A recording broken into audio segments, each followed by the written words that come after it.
میرا جینا میرا مرنا الہی تیری خاطر ہو.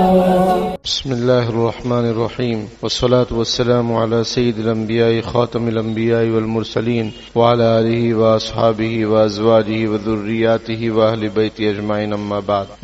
وعن أبي نجيد بضم النون وفتح الجيم عمران بن الحسين الخزاعي رضي الله عنهما أن امرأة من جهينة أتت رسول الله صلى الله عليه وسلم وهي حبلى من الزنا فقالت يا رسول الله أصبت حدا فأقمه علي. فدعا نبي الله صلى الله عليه وسلم وليها فقال أحسن إليها فإذا وضعت فأتني بها. ففعل فأمر بها النبي صلى الله عليه وسلم فشدت عليها ثيابها ثم أمر بها فرجمت ثم صلى عليها. قال له عمر تصلي عليها يا رسول الله وقد زنت؟ قال لقد تابت توبة لو قسمت بين 70 من أهل المدينة لوسعتهم. وهل وجدت افضل من ان جادت بنفسها للہ عز وجل.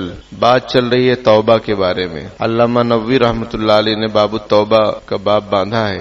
آج انشاءاللہ وہ باب مکمل ہو جائے گا. بہت ساری روایتیں گزر چکی ہیں, کچھ روایتیں باقی ہیں. حضرت ابو نجید عمران بن حسین رضی اللہ تعالیٰ عنہ سے روایت کہ ایک عورت قبیلہ جہینہ کی نبی اکرم صلی اللہ علیہ وسلم کے پاس آئی اور وہ زنا سے حاملہ تھی, اس سے زنا ہو گیا تھا اور حمل بھی ٹھہر گیا تھا. فقالت یا رسول اللہ اصبت حدا فاقمه علی. اس نے کہا ہے اللہ کے رسول, میں نے ایسا کام کیا ہے کہ مجھ پر حد جاری ہونی چاہیے, بس آپ مجھ پر حد کو جاری فرما دیجیے. کیونکہ زنا کی حد اور سزا قرآن میں بیان کی گئی. الزانیۃ والزانی فجلدوا کل واحد منہما 100 جلدہ, کہ زنا کرنے والے مرد اور زنا کرنے والی عورت اگر یہ زنا کر لیتے ہیں تو ان کو 100 کوڑے مارو. سمجھ میں آئی بات. اور بھی سورہ نور میں یہ حکم موجود ہے, اگرچہ تلاوت کے اعتبار سے نہیں ہے لیکن حکم موجود ہے. مفسرین نے نقل فرمایا ہے کہ الشیخ والشیخوخۃ اذا زنیا فرجموہما نکالا من اللہ, کہ بوڑھے یعنی شادی شدہ اگر زنا کرتے ہیں تو ان کو رجم کرو, پتھر مار مار کے ان کو ختم کر دو. اور اگر غیر شادی شدہ زنا کرتے ہیں تو ہر ایک کو 100 کوڑے مارو. حد ہے یعنی سزا ہے. تو وہ صحابیہ آتی ہیں اور کہتی ہیں اے اللہ کے رسول, میں نے ایسی غلطی کر لی ہے, مجھ پر حد جاری ہونی چاہیے, آپ مجھ پر حد جاری فرما دیں.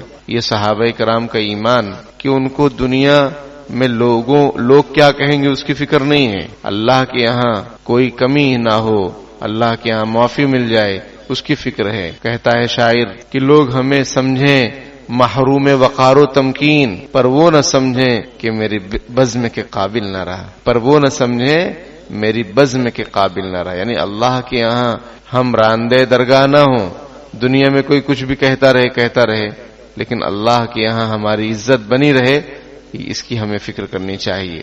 تو یہ صحابیہ کہتی ہیں کہ مجھ سے ایسی غلطی ہو گئی جس کے نتیجے میں حمل بھی ٹھہر گیا ہے, مجھ پر سزا جاری کر دیجئے تاکہ آخرت کی پکڑ سے میں بچ جاؤں. حضور علیہ الصلوۃ والسلام نے اس خاتون کے ولی اور ذمہ دار سرپرست, اب چاہے اس کے والد ہوں جو بھی رہے ہوں, اس کو بلوایا اور فرمایا کہ اس کو اپنے ساتھ لے جاؤ اور اس کے ساتھ حسن سلوک کرنا, تان و تشنیع مت کرنا کہ تو نے ایسا کیا تو ایسی ہے ویسی ہے. جیسے ہمارے معاشرے کی اور ہماری اور آپ کی صورتحال ہے, وہ کیا ہے کہ اگر کوئی لڑکی سے غلطی ہو جائے, اللہ تعالیٰ ہم سب کی حفاظت فرمائے, ہمارے بچیوں کی حفاظت فرمائے, لیکن کبھی کسی لڑکی سے غلطی ہو جاتی ہے سارا خاندان بائیکاٹ کرتا ہے. وہ لڑکی توبہ کر لیتی ہے, آ جاتی ہے, معافی تلافی کرتی ہے, لیکن خاندان کی کچھ بائیکاٹ کر کے رکھتے ہیں کہ اگر اس سے کوئی رشتہ رکھے گا اس سے ہم رشتہ نہیں رکھیں گے. اتنا بگھارتے ہیں اپنے تقوی کو کہ اللہ تعالیٰ ان کا حساب لے گا. اتنا بگھارنا نہیں چاہیے. کوئی اگر معافی مانگ لے رہا ہے اللہ تعالیٰ سے, جب اللہ تعالیٰ کے یہاں اس کا مسئلہ کلیئر ہو گیا, اور حدیث شریف کے اعتبار سے التائب من الذنب کمن لا ذنب له, کہ جو توبہ کر لیتا ہے گناہوں سے وہ ایسا ہے جیسا اس نے گناہ کیا ہی نہیں, جیسے اس نے گناہ کیا ہی نہیں. یہ حدیث شریف کا ترجمہ ہے. تو ہم اور آپ کون ہیں جو کسی خطا کار کو جبکہ وہ توبہ بھی کر لے اور وہ معاف ہو جائے, سمجھ میں آئی بات, پھر بھی ہم اس کو خطا کار سمجھیں, تو اس سے بڑی خطا کیا ہو سکتی. یہاں دیکھو حضور فرما رہے ہیں احسن الیہا, اس کو لے جاؤ, اس کے ساتھ حسن سلوک کرنا, اس کو تان و تشنی مت دینا, اس کو برا بھلا مت کہنا, کیونکہ یہ اپنے جرم کو قبول کر چکی ہے, یہ اعتراف قصور کر چکی ہے. اب اس کی سزا ابھی جاری اس لیے نہیں ہو رہی ہے کہ اس کے پیٹ میں بچہ ہے. وہ بچے کا کیا ہوگا. اسلام کتنا رحم دل مذہب ہے, کتنا جو ہے خیال رکھنے والا مذہب ہے. دنیا کے قانون میں ایسا کچھ بھی نہیں ہے. ایک صفورہ زرگر وہ امید سے تھی, لیکن پولیس والوں نے اس کو جیل میں ڈالا کہ نہیں ڈالا آپ کو معلوم نہیں ہے. بالکل ڈالا, حالانکہ وہ امید سے تھی. یہاں پر رسول اللہ صلی اللہ علیہ وسلم فرما رہے ہیں اس کو لے جاؤ, ابھی کوئی حد جاری نہیں ہوگی. جب اس کا حمل جو ہے مکمل ہو جائے اور جب بچے کی پیدائش ہو جائے, اور ایک دوسری روایت میں ہے کہ جب بچہ روٹی کھانے لگے, وہ امرات رفاعہ کا واقعہ ہے, وہ دوسرا ایک واقعہ ہے حدیث شریف میں, کہ جب وہ بچہ کھانے پینے لگے تب حد جاری کی جائے گی, ابھی نہیں. تو پھر وہ عورت خاتون آپ صلی اللہ علیہ وسلم کے دربار میں اپنے بچے کو لے کر آتی ہیں اس حال میں کہ بچے کے ہاتھ میں روٹی ہوتی ہے اور وہ بچہ کھا رہا ہوتا ہے, اور کہتی ہیں اللہ کے رسول دیکھو اس نے یہ روٹی کھانے لگا ہے, اب میرے اوپر سزا جاری کر دیجئے تاکہ میں آخرت کی پکڑ سے بچ جاؤں. یہ صحابہ اکرام. اور ایک ہم لوگ ہیں کہ میں نے بتایا کہ کسی سے کوئی غلطی ہو جائے وہ توبہ کر لے, معافی مانگ لے, ناک رگڑ لے, لیکن اس کو معاشرہ معاف کرنے کے لیے تیار نہیں ہے. تو میں یہ کہتا ہوں قرآن حدیث کی روشنی میں کہ وہ بھی تیار رہیں کہ اللہ بھی ان کو معاف کرنے والا نہیں ہے, نہیں معاف کرے گا. حدیث شریف میں جو بندوں کو معاف کرتے ہیں اللہ تعالیٰ ان کو معاف فرما دیتا ہے, اور یہ بگھار رہے ہیں کہ ہم بڑے متقی ہیں, ہم ان سے تعلق نہیں رکھیں گے. ارے جب اگر کوئی توبہ نہ کرے اور گناہوں میں وہ مبتلا ہی رہے, حرام کاری میں مبتلا رہے, اور پھر آپ سمجھا رہے ہیں, آپ سمجھا بھی نہیں رہے ہیں, آپ سمجھا بھی نہیں, صرف نفرت کا اظہار کر رہے ہیں. کیا کر رہے ہیں آپ؟ صرف نفرت کا اظہار, اس کی عزت کو برسر عام اچھالنا, یہ کر رہے ہیں. آپ سمجھاتے کہ بیٹی تم سے یہ غلطی ہوئی ہے, توبہ کرو, اللہ معاف فرما دے گا. حضرت عائشہ سے رسول اللہ صلی اللہ علیہ وسلم نے افک کے واقعے پر نہیں فرمایا تھا کہ عائشہ اگر غلطی ہوئی ہے اللہ سے معافی مانگ لو, اللہ تعالیٰ معاف فرما دیں گے. جبکہ حضرت عائشہ پاک باز تھیں, پاک دامن تھیں, ان سے کوئی قصور نہیں ہوا تھا, لیکن رسول اللہ صلی اللہ علیہ وسلم نے کیا فرمایا؟ نفرت کا اظہار نہیں کیا اور ان کو بائیکاٹ نہیں کر دیا, بلکہ فرمایا کہ غلطی ہوئی ہے, معافی مانگ لو, اللہ تعالیٰ معاف فرما دے. ہم لوگ سمجھاتے بھی نہیں, جو ہمارا فریضہ ہے, ہر ایک کا فریضہ ہے کہ اگر آپ دیکھ رہے ہیں کسی کو خطا میں, غلطی میں, حرام کاری میں, اس کو سمجھاؤ. نہ مانے پھر بھی سمجھاؤ, پھر بھی نہ مانے پھر اب بائیکاٹ کرو اس کا, اللہ کے لیے. اب تعلقات ختم کرو. ہم لوگ کچھ سمجھاتے نہیں اور تعلقات ختم کر دیں اور سمجھتے ہیں بہت اچھے ہیں, بہت نیک ہیں. پھر انہی کے گھر میں لڑکا یا لڑکی وہی کانڈ کرتا ہے, تو پھر نہ کہنے کے لیے زبان ہے نہ دکھانے کے لیے منہ ہے. اس لیے کہ حدیث شریف ہے من عیر اخاہ بذنب لم یمت حتی یعملہ, کوئی آدمی اپنے بھائی کو کسی گناہ پر عار دلائے, شرم دلائے, یہ مرے گا نہیں. یہ عار دلانے والا مرے گا نہیں جب تک کہ یہ خود اس گناہ میں مبتلا نہ ہو جائے. یہ ہے دین. آپ صلی اللہ علیہ وسلم فرمایا کہ اس کو لے جاؤ اور اس کے ساتھ حسن سلوک کرو, جب بچہ ہو جائے تو پھر لانا. چنانچہ انہوں نے وہی کیا. جب بچہ پیدا ہو گیا پھر وہ عورت کو لایا گیا, اس کو کپڑے میں باندھ دیا گیا, اور پھر آپ صلی اللہ علیہ وسلم فرمایا کہ اس پر پتھر مارو. لوگوں نے پتھر مار کے, کیونکہ یہی سزا ہے, کیونکہ شادی شدہ مرد ہیں اور زنا کریں گے تو ان کو برسر عام پتھر مار کے ان کو ختم کیا جائے گا. سمجھ میں آئی بات؟ ان کی موت آ جائے جب تک تب تک ان پر پتھر مارا جائے گا. یہ سزا اگر نافذ ہو جائے تو زنا اور بلاತ್کار کے واقعات ختم ہو جائیں گے. ہمارے یہاں جو آئے دن واقعات پیش آتے رہتے ہیں یہ سب اس لیے ہے کہ جو مجرم ہیں وہ حکومت میں ہیں, اور جو حکومت میں ہے وہ مجرم کا سپورٹ کر رہے ہیں, تو جرم کہاں سے ختم ہوگا؟ تمہارا شہر, تم ہی مدعی, تم ہی منصف, مجھے یقین ہے میرا ہی قصور نکلے گا. سمجھ میں آئی بات؟ آپ صلی اللہ علیہ وسلم نے حکم دیا کہ رجم کیا جائے.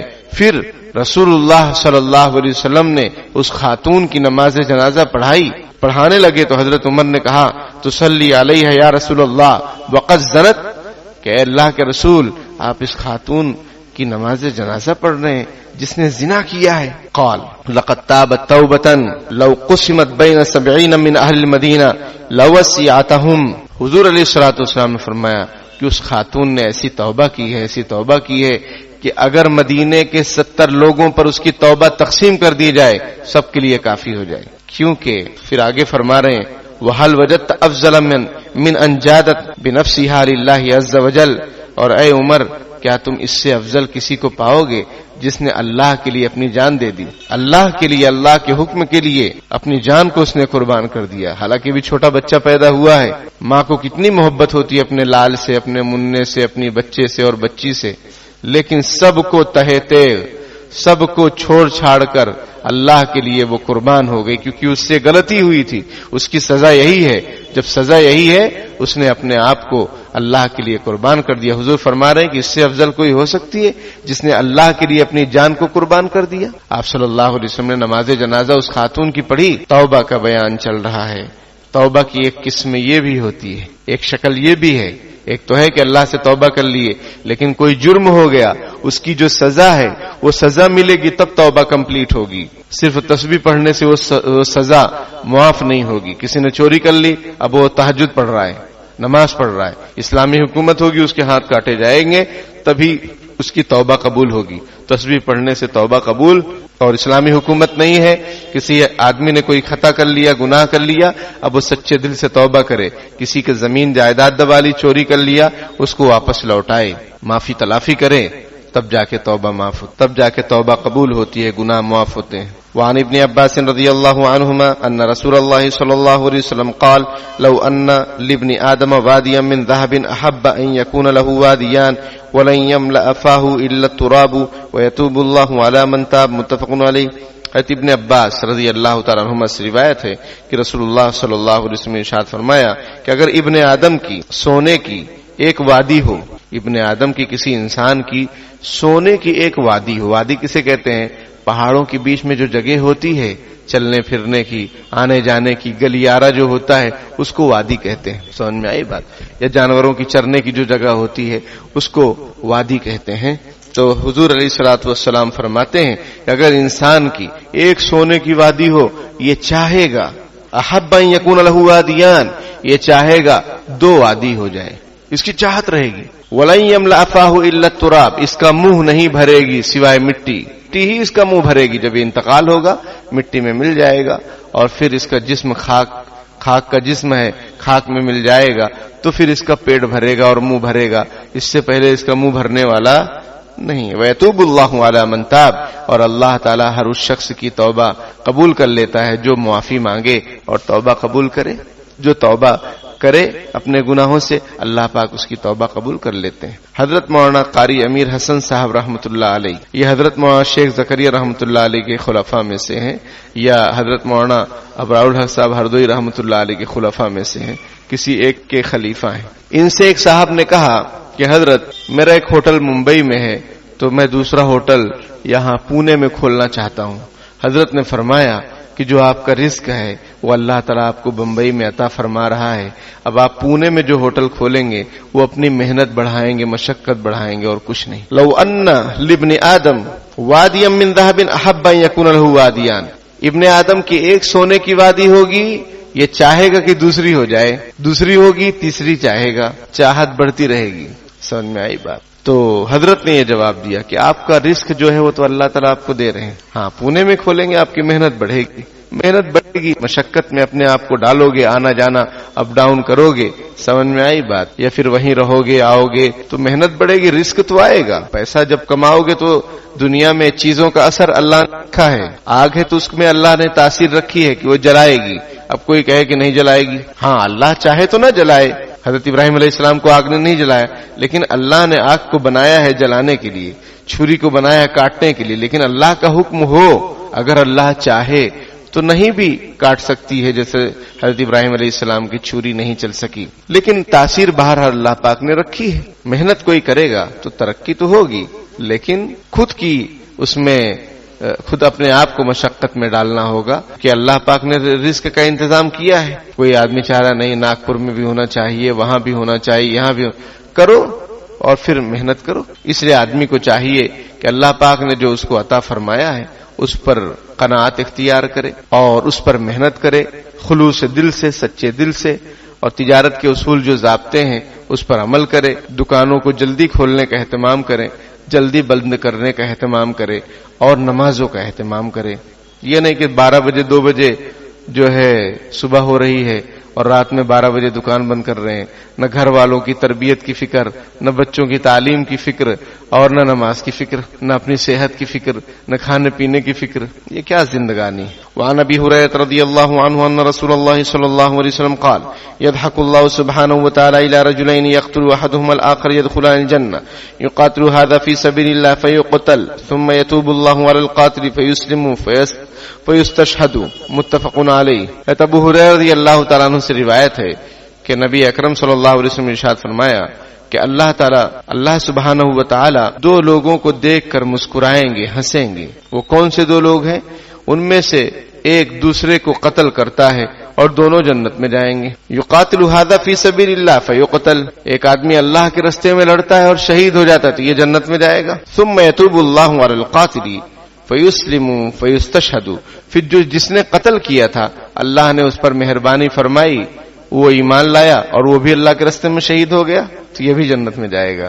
تو اللہ تعالی جنت میں دونوں کو دیکھ کر مسکرائیں گے کہ دونوں جنت میں آ گئے ہیں، اور ان کے کام کیا ہوئے تھے، کارنامے کیا ہوئے تھے دنیا میں، ایک دم الگ الگ، لیکن اللہ کے فضل و کرم سے اللہ نے مہربانی فرمائی تو جنت میں آ گئے۔ جب اللہ تعالیٰ قاتل پر مہربانی کر سکتا ہے تو ہم لوگ جو ہیں اللہ سے معافی مانگے تو اللہ تعالیٰ معاف نہیں کرے گا؟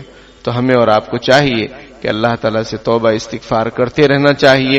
اس باب کے اندر ایک حدیث شریف آئی تھی، یا ایھا الناس توبوا الی اللہ واستغفروا فانی اتوب فی اليوم 100 مرہ، اے لوگوں اللہ سے توبہ کرو، استغفار کرو، میں دن میں اللہ تعالیٰ سے 100 مرتبہ استغفار کرتا ہوں، توبہ کرتا ہوں۔ یہ آپ صلی اللہ علیہ وسلم کا فرمان، دن میں 100 مرتبہ حضور کر رہے ہیں توبہ استغفار، اور ہم لوگ 10 مرتبہ بھی نہیں کرتے، کتنی غفلت والی بات۔ تو ہمیں اور آپ کو چاہیے کہ صبح و شام اللہ تعالیٰ سے معافی مانگنے، استغفار کرنے، توبہ کرنے کا جو ہے اہتمام کریں۔ اللہ پاک عمل کی توفیق عطا فرمائے۔ اب آئندہ ہفتے سے باب الصبر یعنی صبر کا بیان شروع ہوگا۔ آج جو صحابی حضرت عمران بن حسین رضی اللہ تعالیٰ عنہ کا ذکر آیا، ان کی کنیت ابو نجید ہے، ان سے 130 روایتیں ان سے آپ صلی اللہ علیہ وسلم سے منقول ہیں، یعنی انہوں نے 130 حدیث بیان کی ہے آپ صلی اللہ علیہ وسلم کی طرف سے۔ 130 حدیث یہ بیان کرتے ہیں، اور بہت فقیہ آدمی تھے، مسئلے مسائل میں بڑا ان کو عبور حاصل تھا۔ حضرت عمر رضی اللہ تعالیٰ عنہ کے زمانے میں بصرہ چلے گئے تھے اور پھر وہیں 50 سال کی عمر میں ان کا انتقال ہوا ہے، حضرت عمران بن حسین رضی اللہ تعالیٰ عنہ۔ اللہ پاک عمل کی توفیق عطا فرمائے، آمین۔ وآخر دعوانا الحمدللہ رب العالمین۔